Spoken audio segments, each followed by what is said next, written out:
अच्छा, तो हम डिस्कस कर रहे थे कि ये, ठीक है, ये हमारा जैसे सेलेक्टर है, तो ये सेलेक्टर है, ठीक है, और ये उसका डिक्लेरेशन ब्लॉक है। ये बॉडी जो हमारी, अगर हम पूरी बॉडी पे एक स्टाइल अप्लाई करना चाह रहे हैं तो हम टाइप दे देंगे बॉडी सेलेक्टर है, और ये उसका डिक्लेरेशन ब्लॉक है। उसके अंदर हम उसकी प्रॉपर्टी देंगे फॉन्ट फैमिली के, उसका फॉन्ट क्या होना चाहिए। अब इसमें हम फॉन्ट भी डिफाइन कर सकते हैं, जैसे मैं आप लोगों को एग्जांपल करके दिखा देता हूँ। सपोज यहाँ पे हमने एक टैग दिया हुआ है बॉडी के अंदर H1, ठीक है। अब H1 के ऊपर हम, अच्छा ये काम हम सारा कर रहे हैं किसके अंदर, एक्सटर्नल CSS के अंदर। अगर हम एक्सटर्नल CSS का काम कर रहे हैं कि हम एक अलग डिफरेंट फाइल बना के, एक्सटर्नल फाइल बना के उसमें CSS अप्लाई कर रहे हैं, तो हम ये काम करेंगे कि हम यहाँ पे लिंक, इन दोनों को लिंक करा देंगे। और फिर अब जैसे ये H1 है, इसके ऊपर मैं स्टाइल अप्लाई करना चाह रहा हूँ। सपोज मैं चाह रहा हूँ कि मैं इसको, इसको वैसे ही सादा रन करके देखते हैं, ठीक है। तो आ गया हमारे पास ये सादी, दिस इज अ हेडिंग। मैं चाह रहा हूँ कि मैं इसका कलर चेंज कर दूं, ठीक है। तो उसके लिए क्या होगा,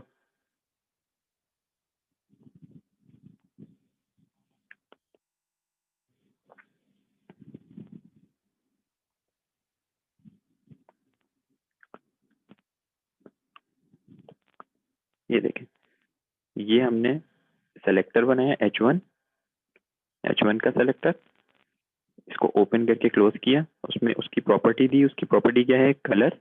और कलर है क्या, उसकी वैल्यू क्या है, ब्लू। मैं चाह रहा हूँ कि ये ब्लू हो जाए, जितने भी इसमें हमें H1 लगाऊं वो सारे ब्लू हो जाए, ठीक है। अब हमें अब इस दफा हमें इन दोनों को सेव करना पड़ेगा,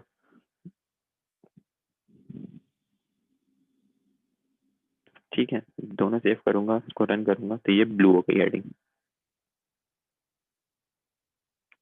ठीक है। इसी तरीके से मैं चाह रहा हूँ कि इसके अंदर एक और प्रॉपर्टी डाल दूँ,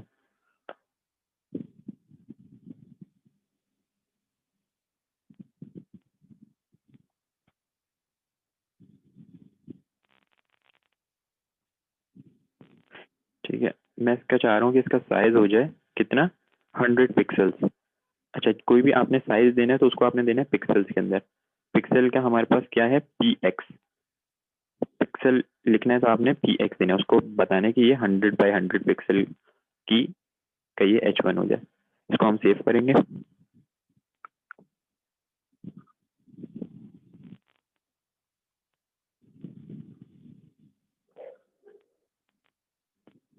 अच्छा ये पहले से ही 100 पिक्सल का है, तो चेंज करते हैं सपोज।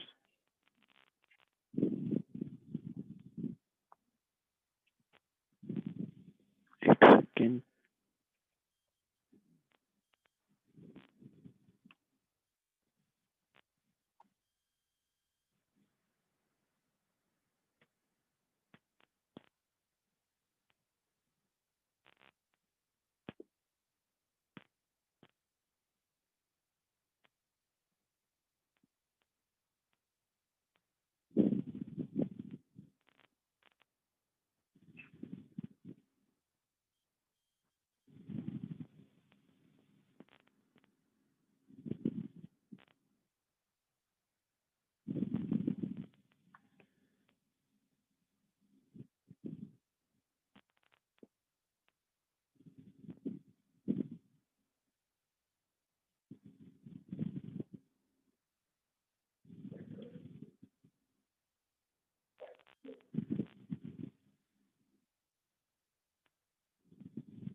ये वेटिंग में कौन कौन है, आप लोग को स्क्रीन शेयर हो रही है ना मेरी, जी सर। जी, जी सर। ठीक है। जी सर। Yes sir. अच्छा यहाँ पे ये जो साइज है ना, ये हम देते हैं font size, font dash size. तो अगर हमें इसका फॉन्ट साइज बड़ा करना है, हमने सपोज दे दिया 20 पिक्सल, तो हमारे पास क्या होगा, छोटा हो गया। मैं चाह रहा हूँ कि एज 200 पिक्सल। सेव।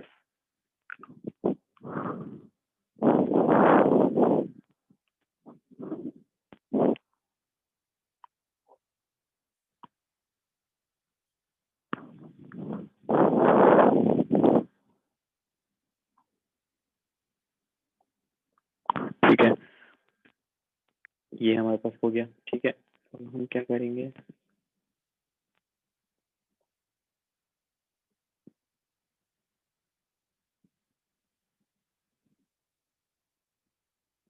अच्छा ये जो हमारे पास एक एग्जांपल दी है, इसको हम रन करके देख लेते हैं। अच्छा इसको, अच्छा ये जैसे हमने HTML के अंदर h1 टैग दिया हुआ था, इसको हमने ये दे दिया। ठीक है, अब हम डिफरेंट HTML के h1 टैग्स देंगे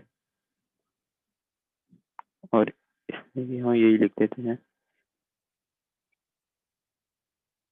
ठीक है,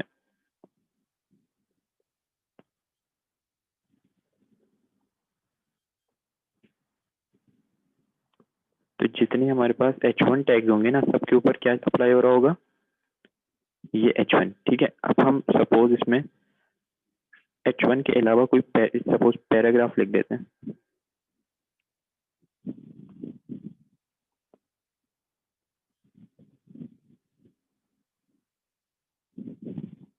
तो ये चीज उस पैराग्राफ पे अप्लाई नहीं होगी, पैराग्राफ का सिंपल टेक्स्ट आ रहा है। ठीक है, लेकिन अगर हम यहाँ पे पैराग्राफ को भी डिफाइन कर दें,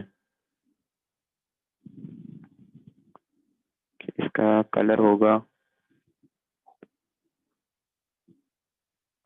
सपोज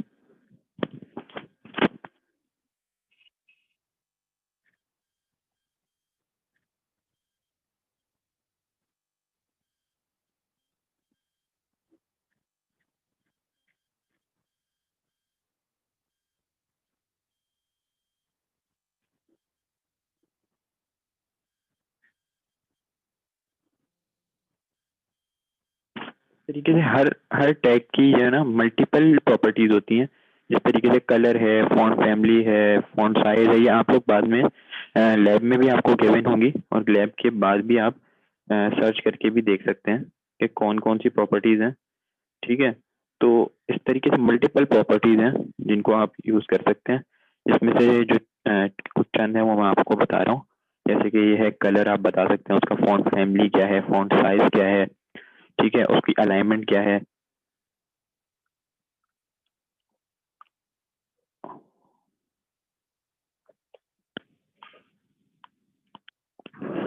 ठीक है, जैसे अब ये पैराग्राफ है तो अब इसका कलर मैंने डिफाइन कर दिया कि ये पर्पल होगा।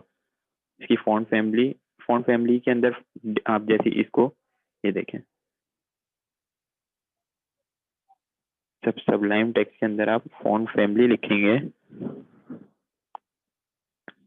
तो आपके पास हर अल्फाबेट दबाने पे एक अलग अलग फॉन्ट आएगा। सपोज एक सेकेंड, जिन जो जो जो फॉन्ट इसके अंदर सेव है, जैसे सी दिया है तो कर्सिव आया, एफ दबाया तो ये आ गया। ठीक है,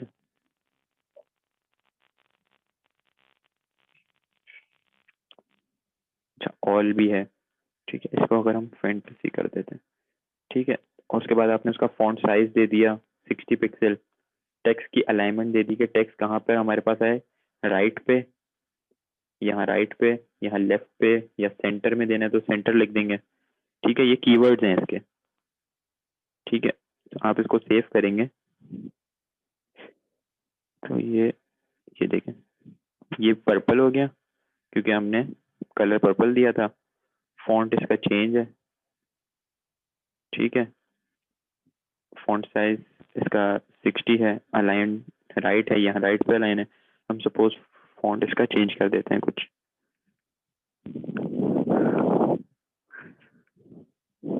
ये कर देते हैं तो ये देखें फॉन्ट चेंज हो जाएगा इसका। तो इस तरीके से आप मल्टीपल फॉन्ट्स भी W3 स्कूल जो मैंने वेबसाइट बताई थी वहां पे जाके देख सकते हैं। वहां उसमें आपको मल्टीपल फॉन्ट्स भी गिवन है कि इसके अंदर CSS के क्या क्या फॉन्ट हैं।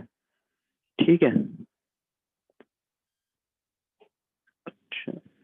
ये हम अच्छा ये जो हम इंटरनल सीएसएस कर रहे हैं एक्सटर्नल सीएसएस, इसके अंदर हमने देख लिया कि H1 के ऊपर अप्लाई किया पैराग्राफ पे। इस तरीके से आप किसी भी टैग के ऊपर अप्लाई कर सकते हैं। सपोज आप चाह रहे हैं कि बॉडी में जितने भी टैग्स हैं, ठीक है, वो सबके ऊपर एक ही चीज अप्लाई हो जाए, तो मैं यहाँ पे बॉडी का बना दूं, इन सबको डिलीट कर दूंगा या रहने भी दूं तो मैं सिर्फ बॉडी का बना दूंगा और उसमें कोई एक चीज दे दूंगा, सपोज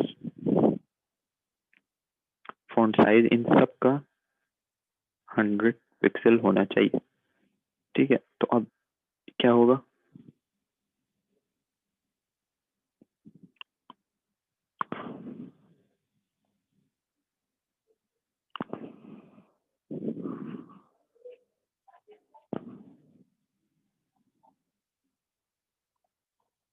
ये देखें, ये सब जितनी भी चीजें हमने लिखी हैं सबका फॉन्ट साइज 100 हो गया। ठीक है, वापस आ गया, इसको हम क्लियर कर देते हैं। अच्छा, ये अब आप किसी भी टैग पे यूज कर सकते हैं, बॉडी के लिए अलग बना सकते हैं, चाह रहे हैं H1 के लिए बनाएं, पैराग्राफ के लिए बनाएं, ठीक है, तो आप ये काम कर सकते हैं।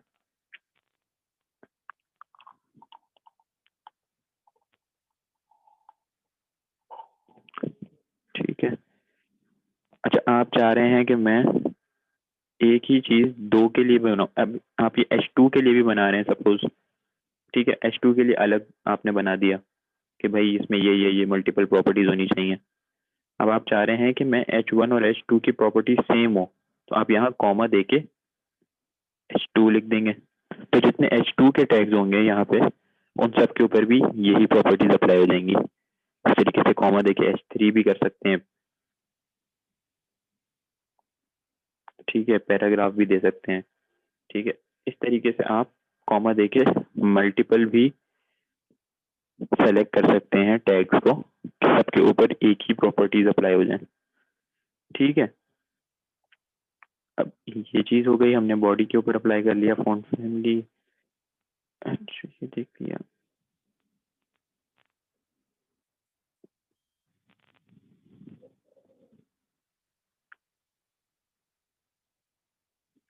अच्छा, ये जब सारी जो चीजें ना आप लोगों को लग रहा होगा कि ये कलर के अंदर हैश देखिए ये क्या दिया हुआ है, ये सारी चीजें हम आगे जाके देखेंगे। ठीक है, आगे हमारी इसी लैब के अंदर ये सब चीजें डिफाइन की हुई हैं।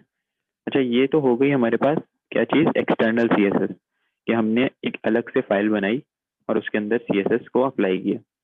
ठीक है, अब दूसरी एक चीज हमारे पास आती है इंटरनल सीएसएस, जिसका सेकंड टाइप है सीएसएस की। उसमें हम क्या करते हैं कि हमने इसके ही हेड के अंदर, ये जैसे आपके पास एग्जांपल दी हुई होगी, एक external styles dot C S S की फाइल बनाने की जरूरत नहीं है, हम इसकी बजाय एक स्टाइल का टैग बना देंगे। कहाँ पर, हेड के अंदर, हेड के अंदर स्टाइल का टैग दे देंगे। ठीक है, इसके अंदर हमें हाइपर रेफरेंस देने की जरूरत नहीं है, क्योंकि हमने डिफरेंट फाइल तो क्रिएट ही नहीं की, तो एचएरएफ की जरूरत नहीं है। सिर्फ आप इसमें, और स्टाइल शीट भी एक अलग से नहीं बनी, तो इसलिए आपको रिलेशन की भी जरूरत नहीं है। सिर्फ आपने टाइप देना है, टाइप है ये टेक्स्ट सीएसएस, और इसके दरमियान आपने सारे यही टैग यूज कर लेना है जो यहाँ पे कर रहे थे। ठीक है,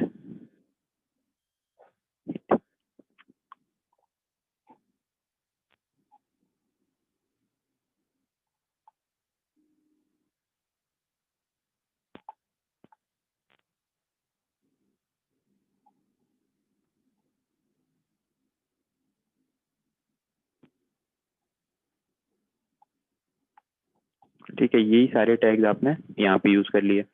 ये यहाँ पे आपको गिवन भी है एग्जांपल कि आपने बॉडी के अंदर नहीं,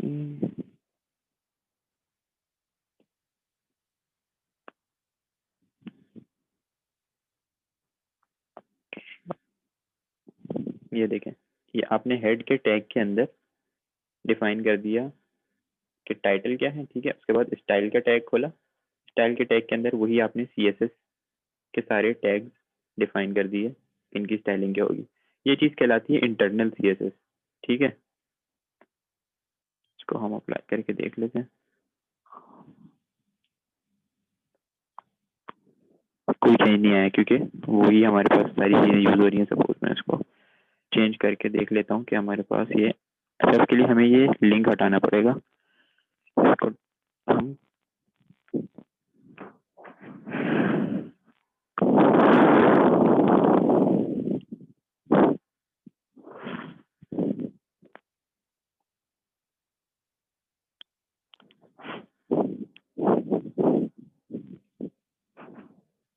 चेंजिंग देखने के लिए कि ये चेंजिंग होती है, देखें। अच्छा ये हमारे पास काम कर रही है, क्या चीज़, इंटरनल CSS, ठीक है। अभी हमने देखा एक्सटर्नल क्या होता है, डिफरेंट फाइल बनाते हैं तो एक्सटर्नल CSS होती है। इसी तरीके से अगर हम हेड के अंदर ही स्टाइल का टैग को ओपन करके उसको क्लोज कर दें और सारे जो स्टाइलिंग हमने वहाँ की थी वही स्टाइलिंग हम इस स्टाइल के अंदर कर दें तो ये हमारे पास क्या कहलाएगी, इंटरनल CSS। ठीक है, इसके अलावा एक और भी हमारे पास तरीका है।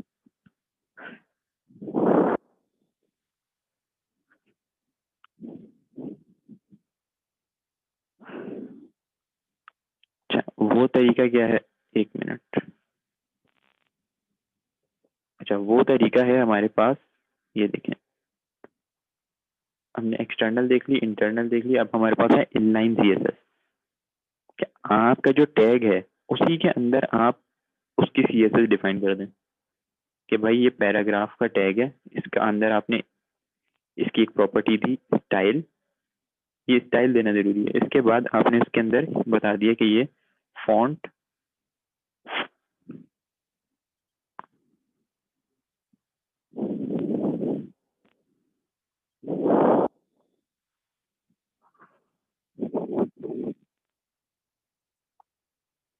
और यहाँ से इसको सेमी कॉलन देके क्लोज कर दिया इस प्रॉपर्टी को। फिर दूसरी प्रॉपर्टी दे दी कि इसका कलर क्या होगा,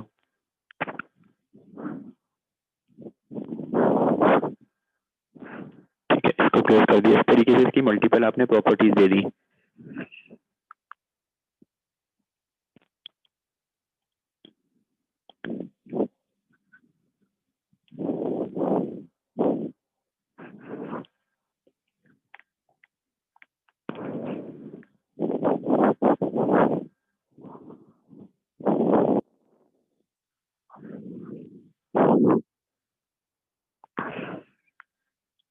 ये देखिए, ये भी एक प्रॉपर्टी है बैकग्राउंड कलर।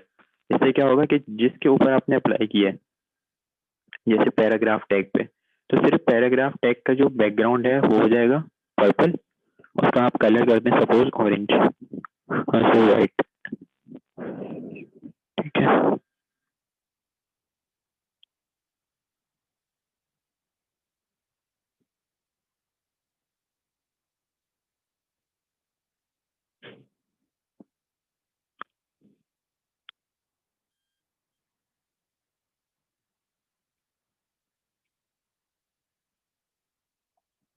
ये ठीक है, तो ये हमारे पास क्या हो गई, इंटरनल इनलाइन CSS। ये चीज हमारे पास कहलाती है इनलाइन CSS क्योंकि ये एक ही लाइन के अंदर उसकी CSS डिफाइन हो गई। आपने स्टाइल की प्रॉपर्टी देनी है, ठीक है। उसके बाद यहाँ पे आपने उसकी तमाम जो भी प्रॉपर्टीज और उसकी वैल्यू हैं वो यहाँ डिफाइन कर देनी है। स्टाइल का जैसे हम वहाँ पे स्टाइल का टैग बना रहे थे यहाँ पे इंटरनल CSS में, इस तरीके से आपने यहाँ स्टाइल की प्रॉपर्टी देनी है, ठीक है, और सारा काम कर देना है। यहाँ पे इसलिए आपको लिंक वगैरह देने की जरूरत नहीं पड़ेगी जब आप इनलाइन CSS कर रहे होंगे, ठीक है।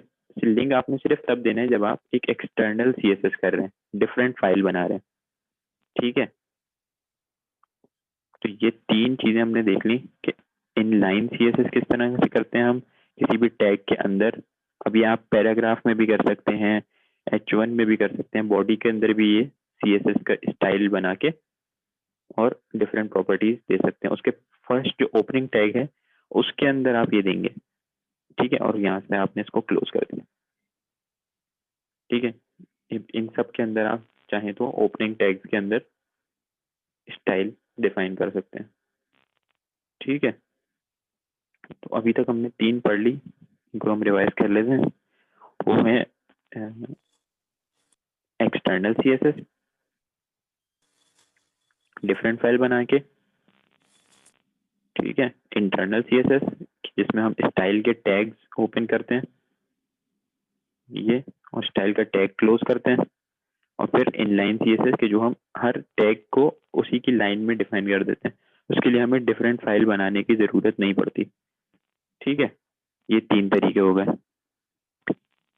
अच्छा, अब इसके अंदर जो हमने पढ़ा था, सर्वर करें,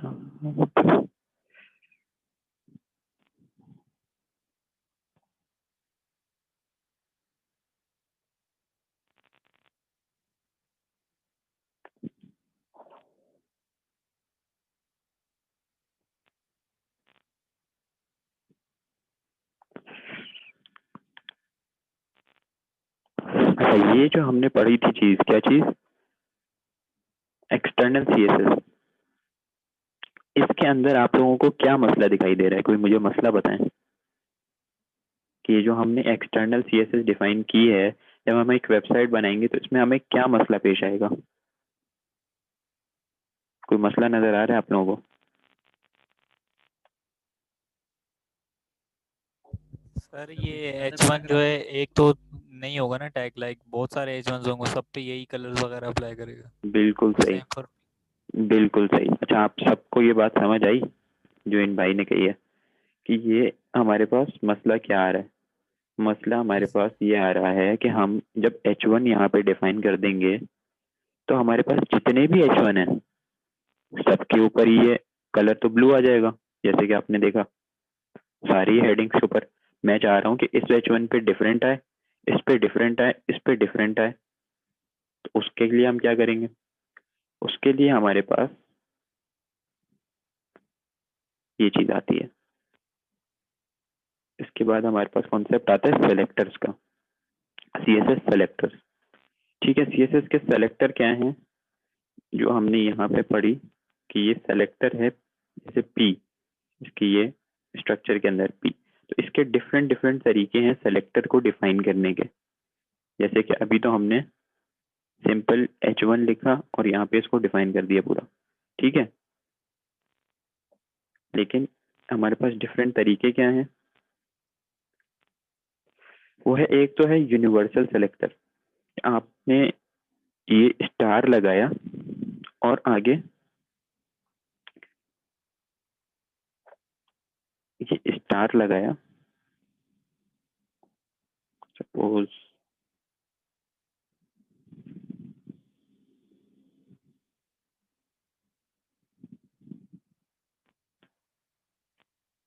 स्टार लगाया और इसको इसके अंदर सारी प्रॉपर्टी डिफाइन कर दी। तो स्टार का मतलब होता है अप्लाई टू ऑल, ये सबके ऊपर जितने भी टैग्स हैं सबके ऊपर अप्लाई कर देगा। यहाँ पे जितने भी टैग्स इस्तेमाल हुए होंगे उन सब के ऊपर अप्लाई कर देगा। जैसे हम देख लेते हैं, सबको इसने पर्पल कर दिया, सबको इसने इस तरीके से कर दिया, ठीक है।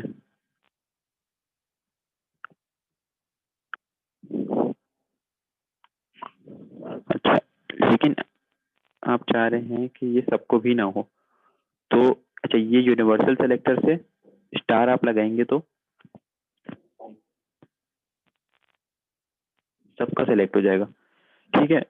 इसके बाद हमारे पास आता है टाइप सेलेक्टर, जो कि अभी तक हम करते आ रहे थे कि अगर हमारे पास H1 का टैग है तो हम H1 लगा के ये कर्ली ब्रैकेट्स के अंदर काम कर रहे हैं, H2 है तो H2 करके कर्ली ब्रैकेट्स में कर रहे हैं, H3 है तो इस तरीके से जितने भी हमारे पास टैग्स हैं उसके लिए एक अलग अलग हम सेलेक्ट कर रहे हैं, तो वो चीज कहलाती है टाइप सेलेक्टर। अच्छा, तीसरी चीज आती है क्लास सेलेक्टर। जो हम सबसे ज्यादा यूज करेंगे वो होगा क्लास सेलेक्टर और आईडी सेलेक्टर। तो क्लास सेलेक्टर में क्या है कि अगर हम जो भी टैग है, सपोज ये H1 है, इसमें हम एक क्लास डिफाइन कर देते हैं कि ये है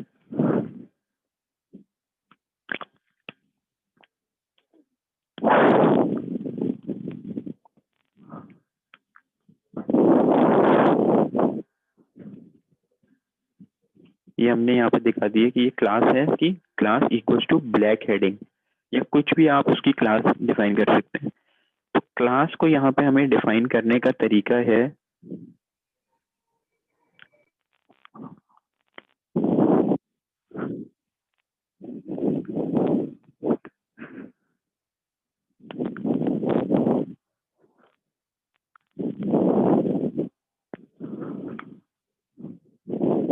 ये देखें, अगर हमें यहाँ पे क्लास को डिफाइन करना है तो क्लास को डिफाइन करने का तरीका है हम ये पूरी चीज हम पूरी करेंगे और शुरू में लगा देंगे एक डॉट।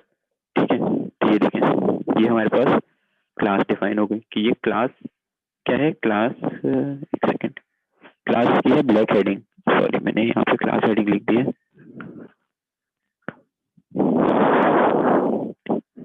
ये देखें ब्लैक हेडिंग, अगर हम डॉट लगाएंगे तो हमारे पास क्लास डिफाइन हो रही होगी। ठीक है, अब आप इसको सेव करें।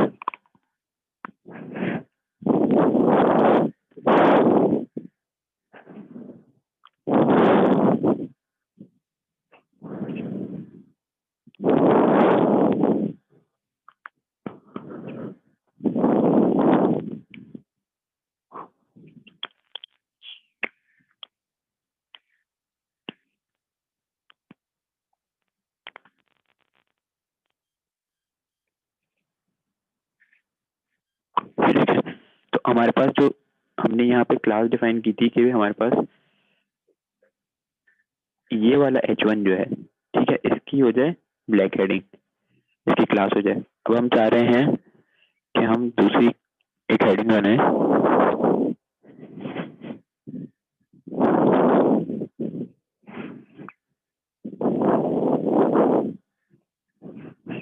उसका हमने क्लास के अंदर उसकी क्लास क्या दे दी, येलो हेडिंग। यहीं पे हम जाके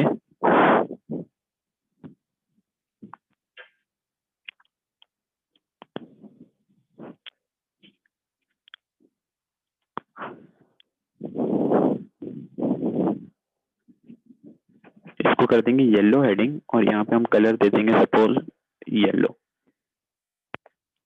तो ये हैं दोनों हेडिंग के ही टैग, लेकिन अब ये वो वाला हमारा मसला खत्म हो जाएगा कि हेडिंग को हम डिफाइन कर रहे थे अगर यहाँ पे, तो वो सारी हेडिंग्स के ऊपर अप्लाई हो रहा था। तो हम क्लास के थ्रू हर एक की अलग अलग क्लास बना के बता सकते हैं।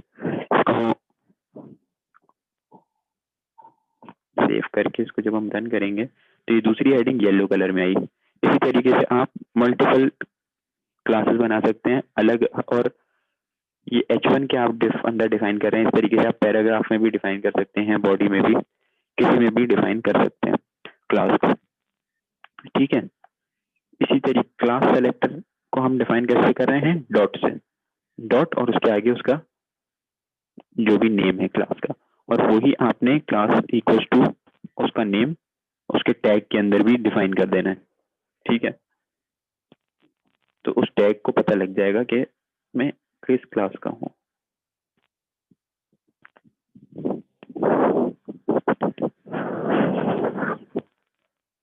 अच्छा, ब्लैक एंड येलो हेडिंग जो है ना, वो मैंने सिर्फ उसका नाम दिया है, आप कुछ भी दे सकते हैं, जरूरी नहीं है कि आप ब्लैक एंड येलो हेडिंग दें, आप कुछ भी नाम दे सकते हैं। ये तो मैंने अपनी आसानी याद रखने के लिए दिया है। आप इसको ये 1 भी दे सकते हैं, इसको आप 1 तो नहीं, आप इसको दे दें ए दे दें, इसको बी दे दें, लेकिन आपको फिर यहाँ पे ए और बी देना पड़ेगा। ठीक है, ये किसने पूछा था, ठीक है सही है, ये राइस जी ने पूछा था कि हम ये नाम क्यों दे रहे हैं इसको, इस क्लास के अंदर की ये ब्लैक हेडिंग या रेड हेडिंग ये हम क्यों दे रहे हैं। तो हम उसमें कुछ भी नाम दे सकते हैं, नाम हमारे ऊपर है, हम कुछ भी दे सकते हैं। ठीक है, जब इसको सेव करेंगे तब भी ये काम वही करेगा, इससे हमें कोई इशू नहीं आएगा। सही है, बस यहाँ पे क्लास के अंदर जो आप नाम डिफाइन कर रहे हैं उसी का आपने यहाँ पे फंक्शन डिफाइन करना है उसी नाम से। ठीक है,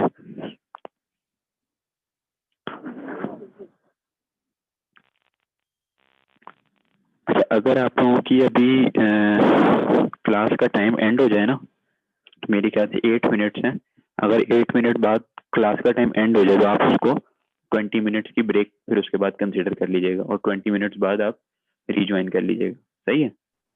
अच्छा सर जी। सर इसको इंटरनल में नहीं कर सकते ए और बी को? ए और बी को हम इंटरनल में क्लास में, एक सेकंड, इंटरनल में हमें करने की जरूरत ही नहीं है ना बेटा। ये देखें, जब हम यहाँ पे अलग से डिफाइन कर रहे हैं तभी तो हमारे पास ये वाला इशू आ रहा है कि पैराग्राफ हमने डिफाइन किया तो सारे ही पैराग्राफ के ऊपर वो अप्लाई हो रहा है। जब हम इंटरनल सीएसएस करते हैं तो उसमें तो हम वो जो इनलाइन कर रहे होते हैं, तो इनलाइन में तो हर टैग के ऊपर हम डिफाइन कर रहे होते हैं। आप किसके इनलाइन का पूछ रहे हैं या इंटरनल सीएसएस का पूछ रहे हैं? इंटरनल का।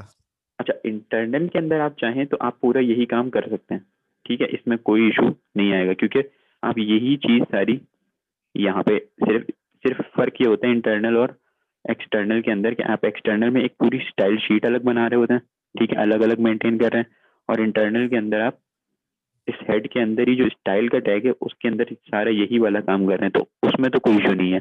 लेकिन इनलाइन के अंदर क्योंकि आप हर टैग के अंदर ही उसका स्टाइल डिफाइन कर रहे हैं, तो आपको ये क्लास और आईडी और इन सब चीजों की जरूरत पड़ेगी ही नहीं, ठीक है। अगर आप इंटरनल कर रहे हैं तो सवाल आपका बिल्कुल सही है, इंटरनल कर रहे हैं तो आप ये सारा क्लास वाला काम कर सकते हैं, ठीक है। अच्छा, तो ये क्लास सेलेक्टर आ गया हमारे पास, इसके बाद हमारे पास आता है आईडी सेलेक्टर। अच्छा, क्लास सेलेक्टर और आईडी सेलेक्टर में कोई इतना मेजर फर्क नहीं है, ठीक है, और मेरे ख्याल से तो खैर कोई भी फर्क नहीं है, बस सिर्फ फर्क इनको डिफाइन करने का है। कुछ लोग जो है क्लास यूज कर रहे होते हैं, कुछ लोग आईडी यूज कर रहे होते हैं, तो उसमें एज सच कोई फर्क नहीं है। आप क्लास भी यूज कर सकते हैं और आईडी भी यूज कर सकते हैं। अगर आप आईडी यूज कर रहे हैं यहाँ पे, इसकी जगह आप दे रहे हैं, सपोज पैराग्राफ में आप दे रहे हैं आईडी,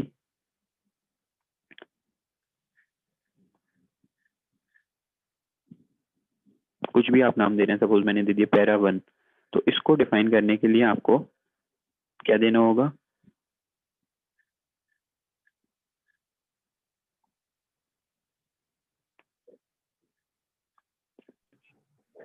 सर हैश लगेगा पैरा 1 से भी पहले।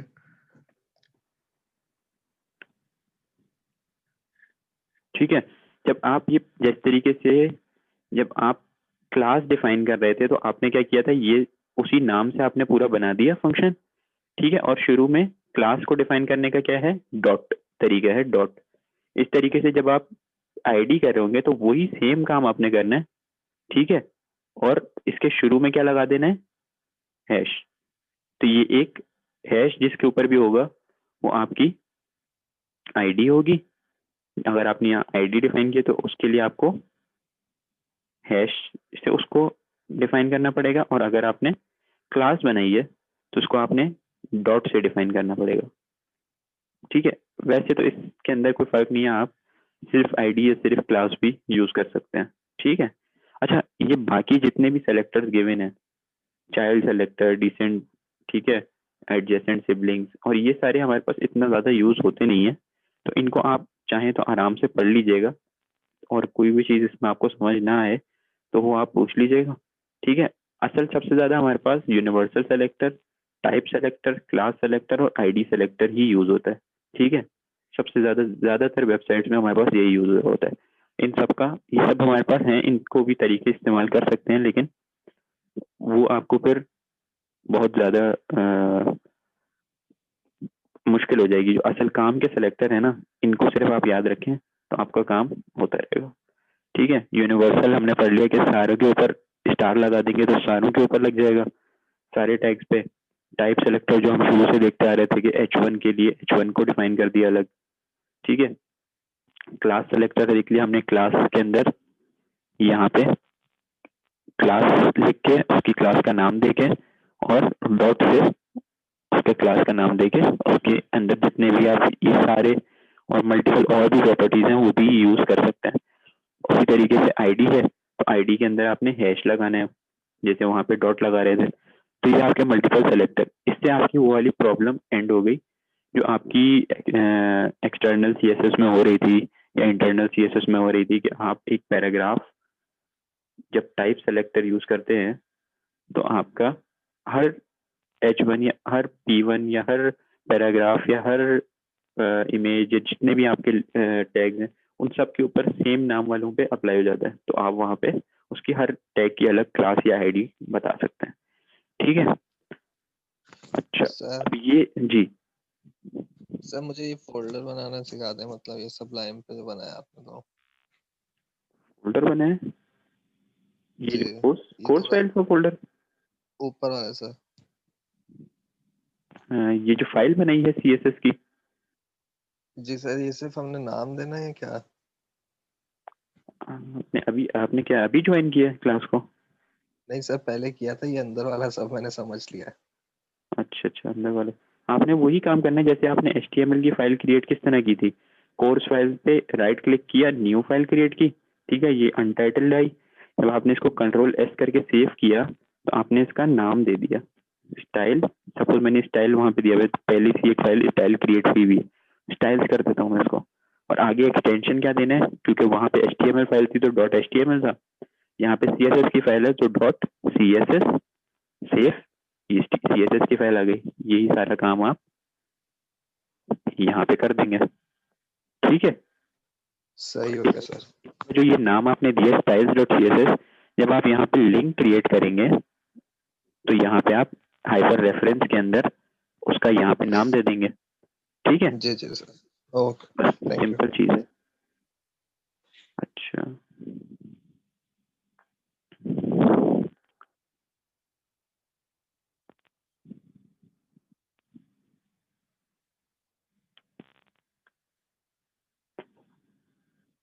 अच्छा अब हम आते हैं फोरग्राउंड कलर। जब हम स्टाइलिंग कर रहे हैं तो हमारे पास हर फॉन्ट के हम डिफरेंट कलर दे सकते हैं। ठीक है, हर फॉन्ट के भी कलर दे सकते हैं, बैकग्राउंड के भी कलर दे सकते हैं। तो कलर्स को इसमें हम डिस्कस करेंगे। ठीक है, तो इसमें मेरे पास क्या लिखा है कि the colour property allows you to specify the colour of text inside an element. You can specify any colour in CSS in one of 3 ways. अच्छा, कलर डिफाइन करने के भी हमारे पास 3 तरीके हैं। ठीक है, अगर आप लोगों की अभी ये टाइम खत्म हो जाए ना तो आप समझ लीजिएगा 1 मिनट रह गया है। 9:50 से लेके 10:15 तक 25 मिनट्स का आपका ब्रेक होगा। 10:15 पे आप दोबारा से ज्वाइन कर लीजिएगा। ठीक है, मेरे ख्याल से तो अब क्लास एंड ही होने वाली है, ये टाइम इसका एंड होने वाला है। तो आप इसको हम कलर्स को ब्रेक के बाद डिस्कस करते हैं। ठीक है, और ब्रेक में जिसके जो इश्यूज हैं वो उनको रिजॉल्व कर ले। तो 10:15 पे हम